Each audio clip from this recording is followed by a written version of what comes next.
नमस्कार दोस्तों, स्वागत है आप सभी का आपके अपने YouTube चैनल हिम रोजगार मित्रा जॉब की तैयारी जिम्मेवारी हमारी। जैसे कि आप सभी को पता है, इस चैनल के माध्यम से हम लोग मैथमेटिक्स पढ़ रहे थे। किसका? हिमाचल प्रदेश पटवारी एग्जाम का। तो उसमें हम काफ़ी चैप्टर कर चुके हैं। आज हम अक्सर चैप्टर शुरू करेंगे जिसमें क्वाड्रेटिक इक्वेशन द्विघाती समीकरण के बारे में पढ़ेंगे। बिना समय बर्बाद किए हुए बढ़ते हैं दोस्तों चैप्टर की तरफ। तो दोस्तों चैप्टर में जब आप देखेंगे इस सिलेबस में क्या चीज़ें मेंशन कही गई है, पहले हमें वो पता होना चाहिए, तब तो हम चैप्टर पढ़ पाएंगे। पहले हम देखेंगे सिलेबस में दिया गया है द्विघात समीकरण क्वाड्रेटिक इक्वेशन, ऐसा लिखा हुआ है। उसके अंदर क्या किया गया है? मानक रूप, गुणांकों का अर्थ, गुणनखंड, पूर्ण वर्ग, द्विघात, सूत्र द्वारा हल, ठीक है, विविधकर और मूल्यों की प्रकृति, मूल्यों और गुणांकों के बीच का संबंध। दोस्तों जो मेन क्वेश्चन जो यहाँ से आता है एग्जामों में, क्वेश्चन आएगा यहाँ से, ठीक है। ये आप ध्यान रखेंगे। मैंने आपको हमेशा कहा है इस चैनल के माध्यम से हम उन चीज़ों पर ज़्यादा फोकस करेंगे जो एग्जाम में आने की प्रोबेबिलिटी जिनकी ज़्यादा है, जिनकी प्रायिकता ज़्यादा है। सबसे पहले दोस्तों हम 10th क्लास की एनसीईआरटी से पढ़ेंगे इस चैप्टर को, फिर कुछ एमसीक्यू सॉल्व करेंगे आपके साथ, कुछ आपको घर के लिए देंगे, ठीक है। बढ़ते हैं चैप्टर की तरफ। एनसीईआरटी का 10th का चैप्टर नंबर 4 है। इसमें दोस्तों जब आप जाते हैं कहाँ, 4.2 द्विघात समीकरण में, ठीक है। इसमें दोस्तों लाइन को समझेंगे जिसमें हमें क्या दिया गया है। अब देखो लाइन, चर x में एक द्विघात समीकरण क्या है? ax² plus bx plus c के प्रकार की होती है, जहां a b c क्या होती है? वास्तविक संख्याएं होती हैं और a 0 नहीं हो सकता। दोस्तों a 0 क्यों नहीं हो सकता है? क्योंकि अगर a 0 हो गया तो x² का जो गुणांक है वो 0 हो जाएगा, और x² का गुणांक 0 हो जाएगा तो x क्या हो जाएगा? x² 0 नहीं हो जाएगा। और अगर x² 0 हो गया तो ये संख्या सिर्फ ये नहीं रह जाएगी vx plus c equal to 0, तो ये रैखिक युग्मनी बन जाएगा। समझ रहे हैं? इसीलिए दोस्तों डेफिनेशन में क्लियर किया गया है क्या कि x² का जो कोफिशिएंट है, x² का जो गुणांक है वो क्या है? वो 0 नहीं होना चाहिए। तो दोस्तों सबसे पहले हमें क्या पता होना चाहिए कि द्विघात समीकरण होता क्या है। द्विघात समीकरण क्या होता है? ax² plus bx plus c is equal to 0 की फॉर्म का होता है, ठीक है, जहां पर a b c वास्तविक संख्याएं हैं और a 0 के बराबर नहीं है। अब जैसे एग्जांपल दी गई है 2x² plus x minus 300 is equal to 0, एक द्विघात समीकरण है। इसी प्रकार 2x² minus 3x plus 1 is equal to 0, और बाकी समीकरण भी द्विघात समीकरण है। वास्तव में बात करें, अगर कोई भी समीकरण px इज इक्वल टू 0 जहां पर px घात 2 का एक बहुपद है। अब देखो मैंने आपको बताया था कि घात 2 का बहुपद, इस लाइन का क्या मतलब है? इस लाइन का मतलब क्या है? मैंने आपको बताया था कि जब भी हम कोई समीकरण लिखे, जैसे मान लो मैं यहां पर लिख देता हूं 4x² plus 7x minus 5 is 0, ठीक है, और यहाँ पर लिख दिया 4x³ plus 5x² minus 7x plus 72 is equal to 0, ठीक है। अब जब हम इस समीकरण को देखते हैं और इस समीकरण को देखते हैं, तो इस समीकरण में आप क्या देख रहे हैं? इस समीकरण में आप देख रहे हैं कि सबसे बड़ी घात क्या है? x की, 2 नहीं है, x² सबसे बड़ी घात है। और इस समीकरण में सबसे बड़ी घात क्या है? x की, 3 है, उसके बाद 2 है, फिर 1 है, फिर 0 है, ठीक है। दोस्तों यहाँ पे क्या बोला गया है कि px इज इक्वल टू 0, जहां px घात 2 का एक बहुपद है। दोस्तों घात 2 का बहुपद कौन सा हुआ? ये नहीं हुआ, इसकी घात कितनी होगी दोस्तों? 3 नहीं होगी, इसकी डिग्री, क्योंकि इसमें सबसे बड़ी पावर क्या है? 3 है, तो इसलिए घात 3 का समीकरण हुआ और ये घात 2 का हुआ। तो हमने क्या बोला कि जिस समीकरण में क्या हो, px इज इक्वल टू 0 हो और px घात 2 का एक बहुपद हो, वह एक द्विघात समीकरण कहलाता है। उम्मीद कर रहा हूं अब आपको पूरा कंसेप्ट क्लियर हो चुकी होगी कि द्विघात समीकरण होता क्या है, ठीक है। और ax² plus bx plus c is equal to 0, जहां पर a 0 के बराबर नहीं है। ये क्या? एक मानक समीकरण है, द्विघात समीकरण है, ठीक है। दोस्तों यहां तक आपको चीजें क्लियर हो चुकी होंगी। अब इसका चीज उपयोग कैसे होता है, कैसे आपको मैथ में यूज होगा, पेपर में कैसे क्वेश्चन आएंगे, वो अभी आगे डिस्कस करेंगे। अब जैसे देख लो एनसीईआरटी में कितने अच्छे चीजें समझाती है। जैसे मान लो इन्होंने क्वेश्चन क्या दिया है यहाँ पर कि जॉन और जीवंती के पास कुल मिलाकर 45 कैंचे हैं, 45 कैंचे हैं, ठीक है। दोनों 5-5 कंचे खो देते हैं। अब उनके पास कंचों की संख्या का गुणनफल 124 है। हम जानना चाहेंगे कि आरंभ में उनके पास कितने कितने कंचे थे। ठीक है, अब दोस्तों ये क्वेश्चन आ गया, वैसे मान लो ऐसा क्वेश्चन आ गया। अब इस क्वेश्चन को सॉल्व कैसे करेंगे? इस क्वेश्चन को दोस्तों सॉल्व करना पड़ेगा द्विघात समीकरण की तरह। कैसे, वो देखो ने नीचे समझाया है। टोटल कंचे कितने थे? 45 थे। तो हमने माना क्या, जॉन के पास कितने कंचे हैं? एक्स है। तो जीवंती के पास कितने कंचे बचे? 45 माइनस 1 नहीं बचे। क्यों? क्योंकि टोटल कंचे कितने थे हमारे पास? 45 थे। 45 में से एक्स हिस्सा जो था वो जीवन के पास आ गया, तो जीवंती के पास 45 माइनस एक्स नहीं बचा। ठीक है, अब क्या बोला कि जॉन के 5 कंचे खो गए, तो उसके पास, जॉन के पास टोटल कंचे कितने? एक्स है। 5 खो गए तो माइनस 5 कर दिया। ऐसे ही उन्होंने क्या बोला, जीवंती के पास भी 5 कंचे खो गए।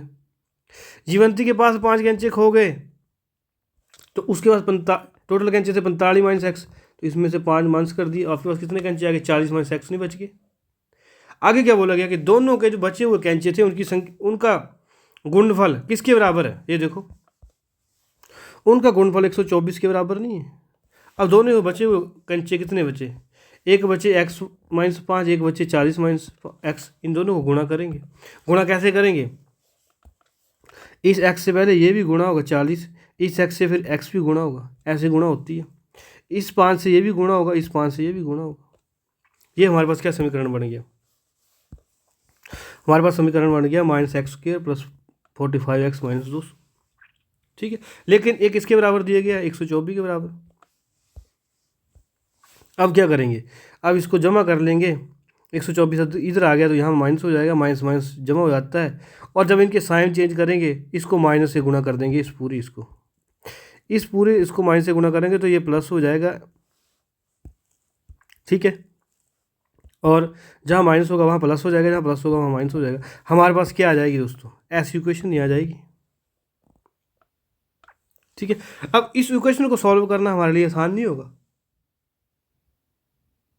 हमें दोस्तों इस एग्जाम्पल के माध्यम से एनसीईआरटी क्या बता रही है कि द्विघात समीकरण का प्रयोग हम कहाँ कहाँ कर सकते हैं। ठीक है, ये आप ध्यान में रखेंगे।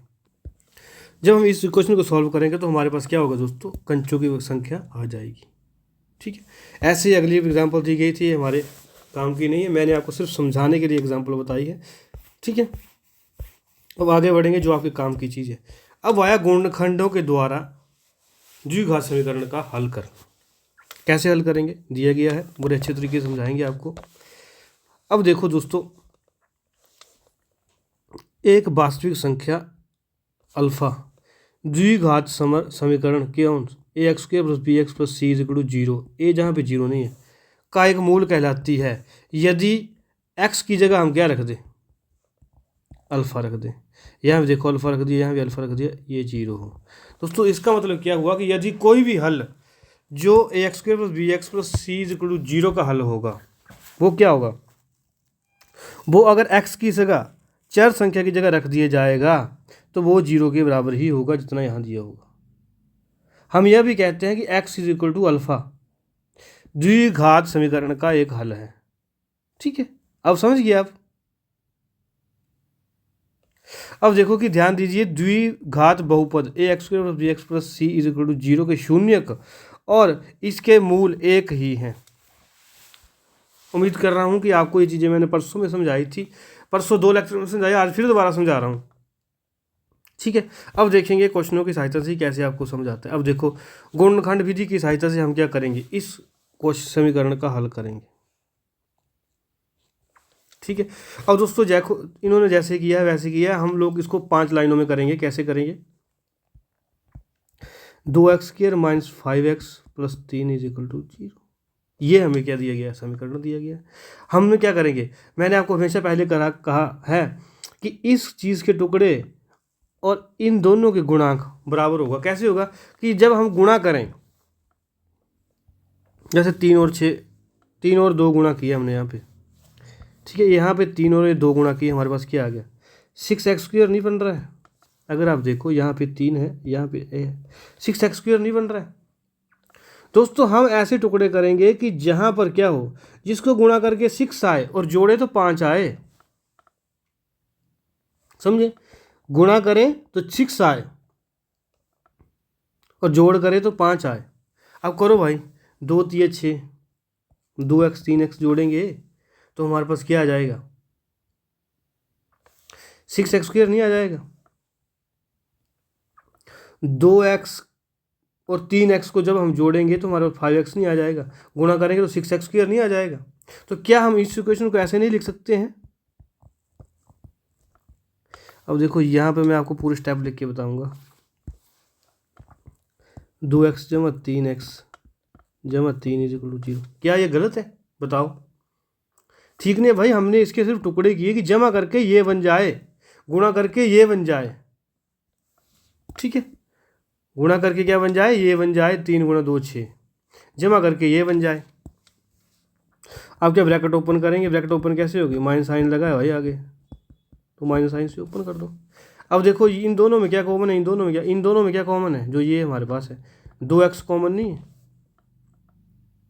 ठीक है, तो ये क्या बन जाएगा? x - 1 नहीं बन जाएगा?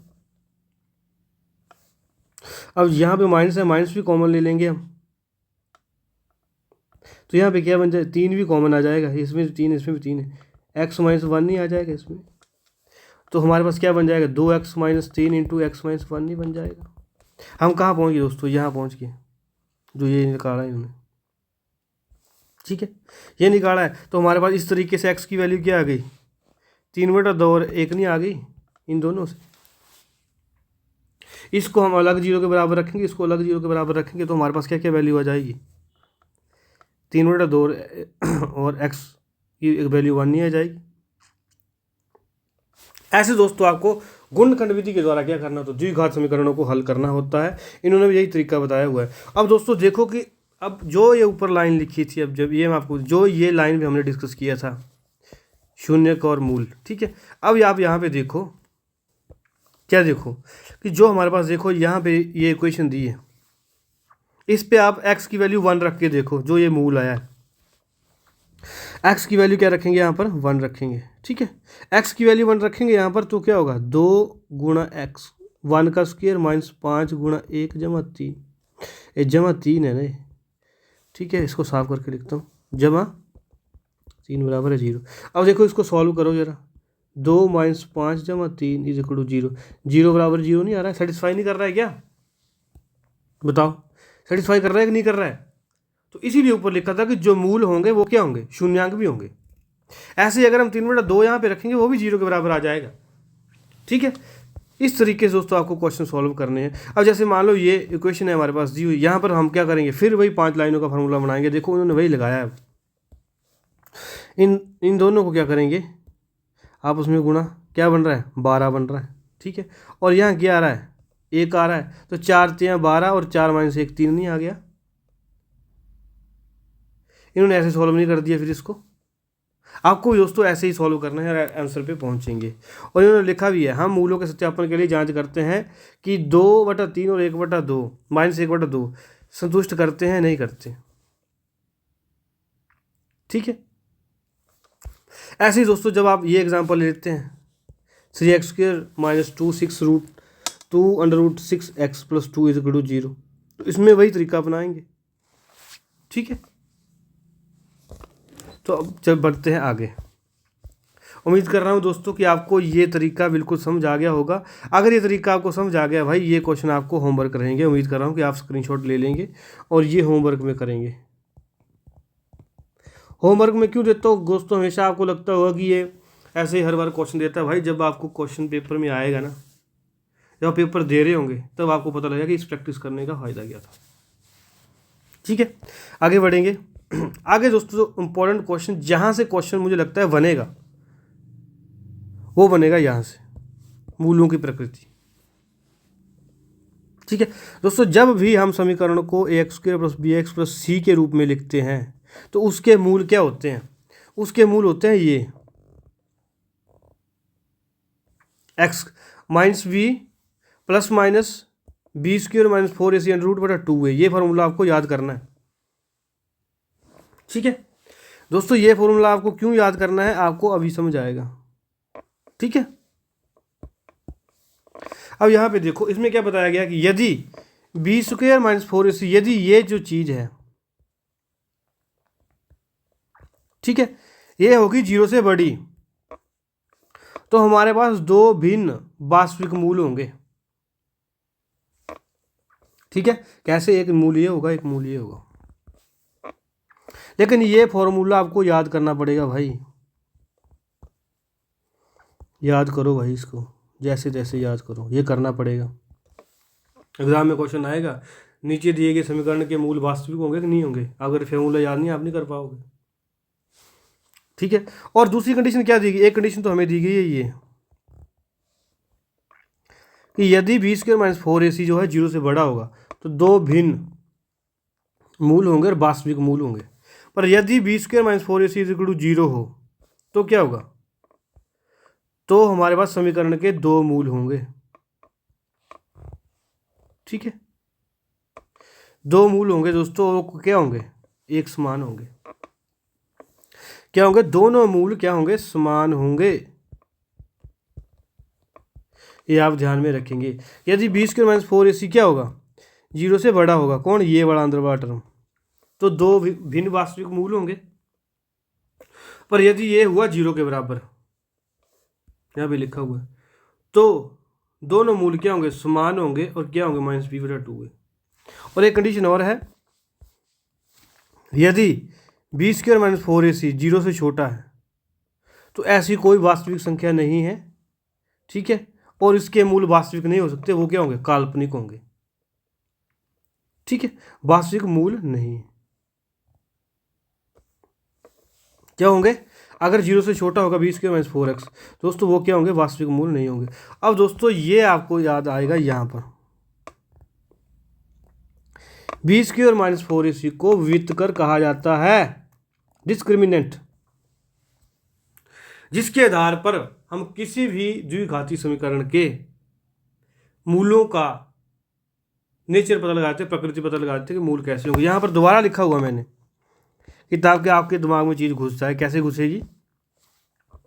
कि दो भिन्न वास्तविक मूल होते हैं जब B square minus 4ac greater than 0। विविधकर इसको डी बोलते हैं, डिस्क्रिमिनेंट, विविधकर।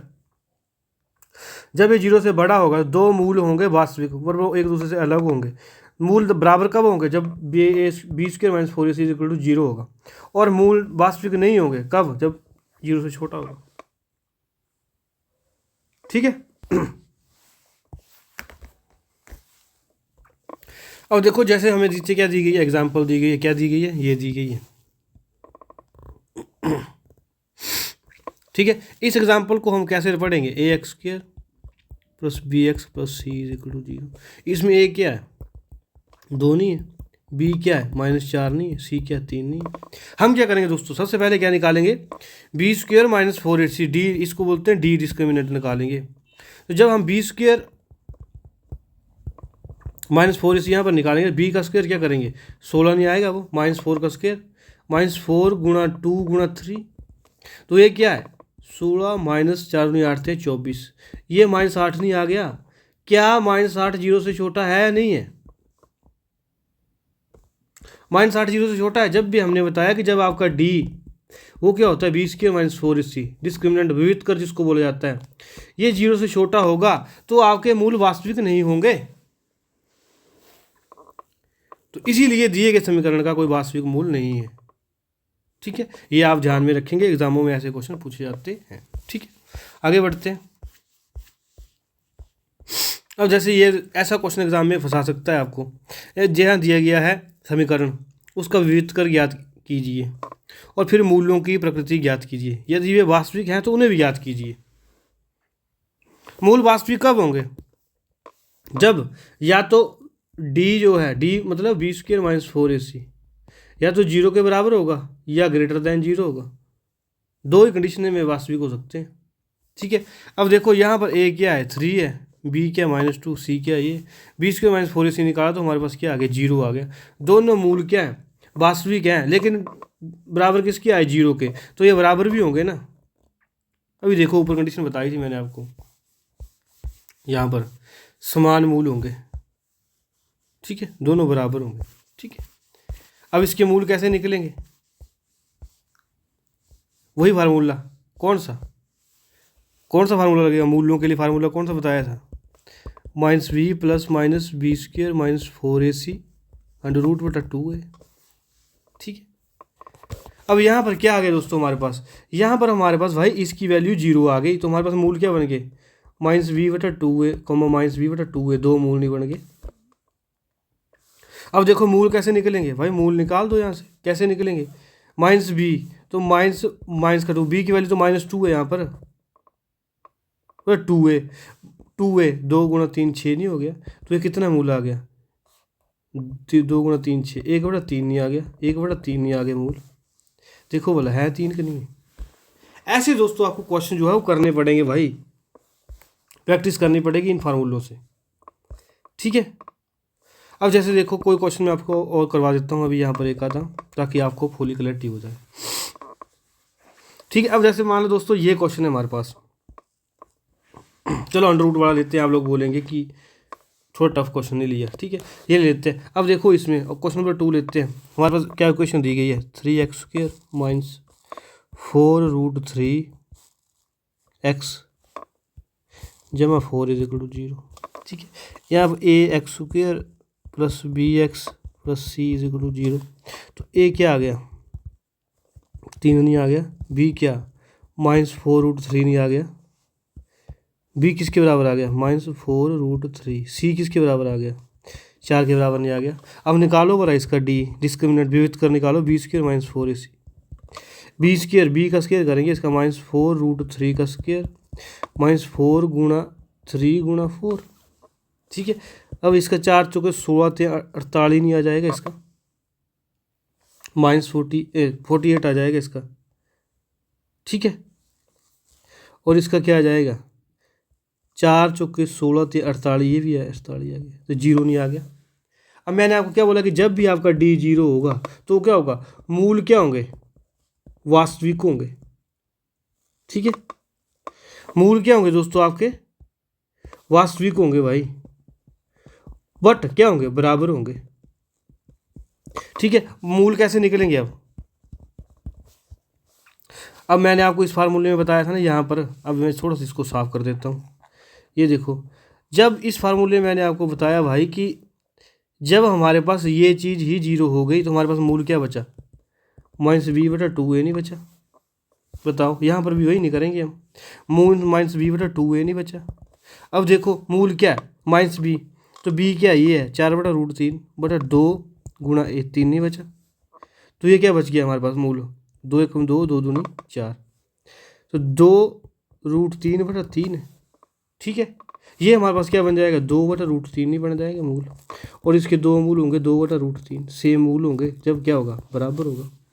तो ऐसे आप सॉल्व नहीं कर सकते इनको। अब बताओ कहाँ दिक्कत आएगी? एग्जाम में दोस्तों आपको ये क्वेश्चन जो है वो फायदेमंद रहेंगे। ठीक है, तो दोस्तों ये था एनसीईआरटी की सहायता से जो हमें चीज़ें पढ़नी थी। ठीक है, 2 चीज़ें अभी और क्लियर करूंगा मैं, वो एनसीईआरटी में नहीं दी गई हैं। ठीक है, बढ़ते हैं आगे। अब दोस्तों वो चीज़ें क्या है जो इसमें नहीं दी गई हैं? पहली चीज़ तो हम क्या पढ़ेंगे? पहली चीज़ हम पढ़ेंगे कि जो 2 चीज़ें हैं, मूलों का क्या? जोड़ व प्रोडक्ट उनकी गुणा। ठीक है, वो कैसे होता है, जिसको इंग्लिश में क्या बोलते हैं? Sum of roots and product of roots. ठीक है दोस्तों, जैसे हमारे पास कोई भी इक्वेशन है, क्या वही px is equal to ax² plus bx is equal to c। जैसे मान लो हमारे पास ये इक्वेशन है, यहाँ पर प्लस आएगा, plus bx is equal to c। ये कोई क्या है? क्वाड्रेटिक इक्वेशन है, क्या? द्विघाती समीकरण है। ठीक है, इसको जब हम क्या करेंगे? a से डिवाइड कर देंगे, पूरी इक्वेशन को हम क्या करेंगे? a से भाग कर देते हैं। ठीक है, a द्वारा भाग। ठीक है, जब हमने इस इक्वेशन 1 को a से भाग दे दिए तो हमारे पास क्या आ गया? हमारे पास क्या आ गया? x² plus by ax plus cy a is equal to 0 नहीं आ गया? दोस्तों ऐसी कुछ इक्वेशन ही बन जाएगी, ठीक है दोस्तों। जब भी हमारे पास ऐसी इक्वेशन बन जाएगी, बन गई, तो हम क्या बोलेंगे कि जो हमारे पास कोफिशिएंट ऑफ क्या होगा, जो एक्स का गुणांक होगा, ठीक है। अब क्या बोलेंगे, मूल्यों का जोड़ माइनस बी बटा ए होगा, और उनका गुणनफल क्या होगा, ये सी बटा ए। ये हमेशा आप ध्यान रखेंगे, आपको हमेशा ही, मैं इसको यहाँ उठा के साइड रख देता हूँ, ठीक है। हमेशा ही आपको काम में आएगा, कैसे अभी बताऊंगा मैं। आप हमेशा दोस्तों ये ध्यान रखेंगे, अगर आपको ऐसी क्वेश्चन आप ना भी लिखें कोई दिक्कत नहीं है मेरे को, आपको ये चीज़ें याद रखनी है कि मूल्यों का जोड़ क्या होता है, माइनस बी बटा ए, गुणनफल क्या होता है मूल्यों का, सी बटा ए होता है, ठीक है। तो ये आप ध्यान में रखेंगे दोस्तों। एग्जाम्पल दूंगा मैं आपको कि जो भी हमारे पास क्या होगा, जो चीज़ भी हमारे पास क्या होगी, एक्स का गुणांक होगा, वो क्या होगा, मूल्यों का योग होगा, मूल्यों का जोड़ होगा। एक्स का गुणांक क्या होगा, मूल्यों का जोड़, ठीक है। और जो सी होगा, सी का गुणांक क्या होगा, वो क्या होगा, मूल्यों का गुणनफल, ठीक है। ये आप ध्यान में रखेंगे। अभी आपको ज़्यादा तरीके से समझ नहीं आएगा, अभी समझ आएगा जब मैं आपको एग्जांपल दूंगा। दोस्तों आपको एग्जाम में क्वेश्चन आता है कैसे, कि अल्फा एंड बीटा क्या है, दो मूल हैं किसके, किसी द्विघातीय समीकरण के, ठीक है। कि यदि अल्फा एंड बीटा दो मूल हैं किसी द्विघाती समीकरण के, और दोनों का योग, किन दोनों का, मूलों का, दोनों का योग -4 दिया है, -4 है, और उनका गुणनफल किसका, मूलों का कितना है, -12 है, तो द्विघातीय समीकरण ज्ञात कीजिए। समीकरण ज्ञात कीजिए, ठीक है। ऐसा आपको सवाल एग्जाम में आ सकता है। तो आपने क्या करना है, मैंने आपको हमेशा क्या बोला है कि जब भी आंसर कैसे होगा इसका उत्तर कैसे होगा, ठीक है। उत्तर लिखने के लिए हम क्या करेंगे, हम हमेशा याद रखेंगे कि हमारे पास इक्वेशन हो कुछ भी, हम हमेशा याद रखेंगे X square minus alpha plus beta into x plus alpha beta is equal to 0। ये हमारे पास इक्वेशन होती है स्टैंडर्ड, जिससे हम क्या करते हैं, यूज़ करते हैं किसको, मूलों के योग और मूलों के गुणनफल को। कैसे, मैंने आपको ये बताया कि जो भी एक्स का क्या होगा, एक्स का कोफिशिएंट होता है ना, वो क्या होता है, मूलों का योग, और जो सी होता है, सी किसके बराबर होता है भाई, मूलों के गुणनफल के बराबर। ये आप ध्यान रखेंगे। अब देखो, अगर इससे हमने क्वाड्रेटिक इक्वेशन बनानी है, और हमें क्या बोला गया है, दोनों का योग, अल्फा प्लस बीटा का योग कितना दिया गया है, -4 नहीं दिया गया है, अल्फा और बीटा, अल्फा गुणा बीटा -12 दिया गया है। रखो भाई इस इक्वेशन में, -4 एक्स प्लस -12, भाई क्या इक्वेशन आएगी, X square plus 4x -12 is equal to 0। क्या इक्वेशन नहीं बन जाएगी, बताओ, नहीं बना पाएंगे ऐसे, जब आपको ये चीज़ मैंने रटवा दी है। हमेशा ही आपने जब क्या करना, जब भी मूल्यों के सम, जमा और गुणा की बात आएगी, आपको ये क्वेश्चन याद करनी है, x square minus alpha plus beta into x plus alpha beta is equal to 0। मैंने आपको क्या बोला कि जो भी यहाँ पर आएगा ये जोड़ होगा मूल्यों का, और यहाँ पर होगा ये क्या होगा, गुणनफल होगा मूल्यों का, ठीक है।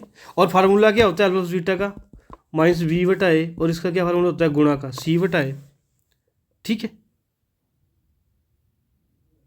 ये आप ध्यान में रखेंगे, जब भी आप ऐसा करेंगे आपको क्या होगा, उत्तर मिल जाएगा, ठीक है। ऐसे दोस्तों आपको चीज़ें क्या करनी है, याद करनी पड़ेंगी, ठीक है।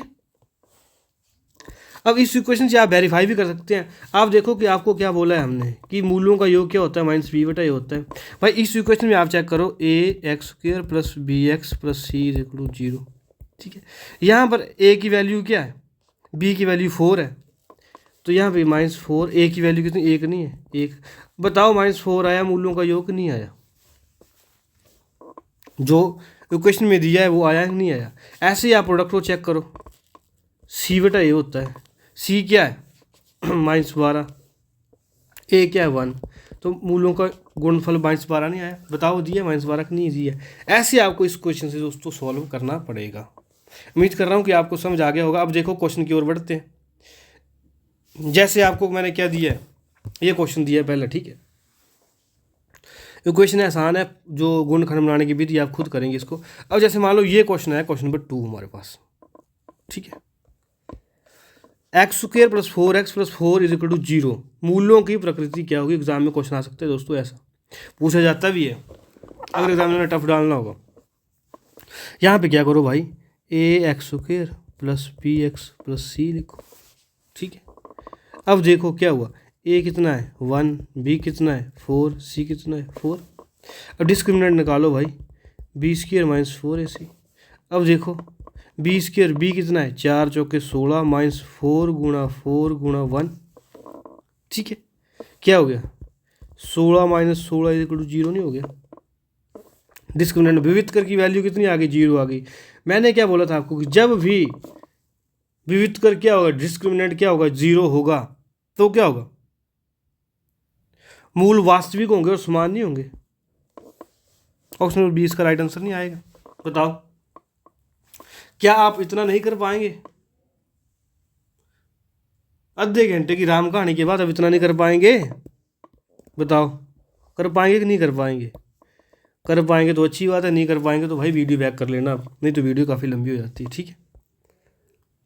अब ऐसे क्वेश्चन भी एग्जाम में पूछ सकते हैं, फिर आप बोलेंगे फैक्चुअल क्वेश्चन डाल दिए। भाई आपको 20 बार रटवाई है ये चीज़, मूल वास्तविक और असमान होने चाहिए। कब, सी ऑप्शन ग्रेटर देन 0 होगा। अब समीकरण ये दिया गया कि वास्तविक मूल्यों की संख्या कितनी होगी, फिर वही विविधकर फार्मूला लगाएंगे, ठीक है। ऐसे दोस्तों आपको क्वेश्चन जो है करने पड़ेंगे। उम्मीद कर रहा हूँ कि आपको चीज़ें समझ आ चुकी होंगी दोस्तों। इन चैप्टरों से यही पढ़ने लायक था, ठीक है। ज़्यादा इसमें बर्बाद नहीं करेंगे।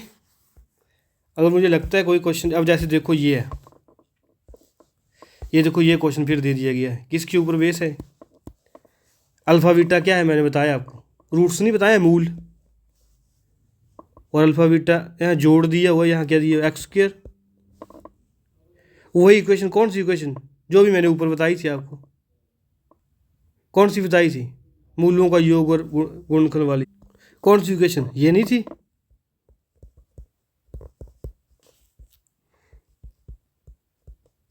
ये देखो अगर याद आ रही हो, अभी अभी पीछे करवाई 5 मिनट पहले। क्या क्वेश्चन बन जाएगी, x square minus 5x plus 6 is equal to 0। बताओ है कोई ऑप्शन इसमें, बताओ जो मैंने ऑप्शन दी है इसमें है कोई ऑप्शन ABCD में, पहली ऑप्शन नहीं दिख रही है कि नहीं है।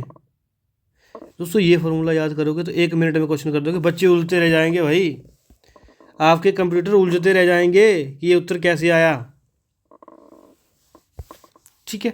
ऐसे दोस्तों आपको चीज़ें तैयार करनी है। उम्मीद कर रहा हूँ हिम रोजगार मित्र चैनल के माध्यम से ये आंसर की थी लास्ट में, आपको चीज़ें समझ आ रही होंगी। अगर चीज़ें समझ आ रही हों तो भाई इस वीडियो को लाइक कर सकते हैं, शेयर कर सकते हैं, आपकी मर्जी है। अगर आपको लगता है कि ये चीज़ फ़ायदेमंद साबित हो रही है, जायज़ में बर्बाद नहीं करेंगे। अगर चीज़ें समझ आ रही हो तो इस QR कोड को स्कैन करके आप हमारे YouTube चैनल को ज्वाइन कर सकते हैं। इस QR कोड को स्कैन करके आप हमारा Instagram चैनल को ज्वाइन कर सकते हैं। और इस QR कोड को स्कैन करके इस लेक्चर की PDF के लिए आप टेलीग्राम चैनल ज्वाइन कर सकते हैं। दोस्तों उम्मीद कर रहा हूँ कि आपको चीज़ें समझ आ रही होंगी और आपके लिए फ़ायदेमंद साबित होंगी। दोस्तों मिलेंगे नए कंसेप्ट नए जोश के साथ, तब तक धन्यवाद। तैयारी करते रहिए और आगे बढ़ते रहिए।